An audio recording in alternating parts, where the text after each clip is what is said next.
विधान परिषदेच्या निवडणुका येत्या काही दिवसात येऊ घातल्यात आणि त्यावेळी एकूण निवडणुकांमध्ये 5 जागांच्या निवडणुका आहेत। मराठा समाजाला प्रतिनिधित्व त्या जागांमध्ये मिळावं अशी मराठा समाजाची प्रामाणिकपणे इच्छा आहे। पहिली गोष्ट की स्वर्गीय विलासराव देशमुख, स्वर्गीय आराराबा पाटील यांच्यानंतर अजितदादा पवार यांच्याकडे समाज एक काही आशेने बघतोय की हे समाजाच्या मागे ठामपणे थांबतील, आजवर थांबले। त्यांच्या पक्षाचे आमदार हे राजेश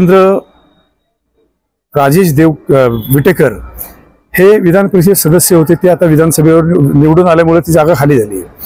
मग त्या जागेसाठी मराठा समाजाच्याच उमेदवाराला संधी द्यावी अशी मराठा समाजाची मागणी आहे।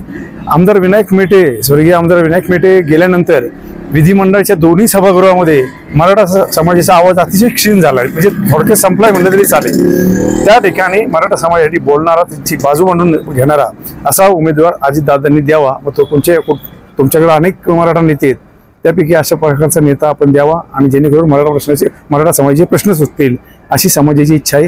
ही समाजाच्या वतीने अजितदादांना अतिशय नम्रपणाची विनंती।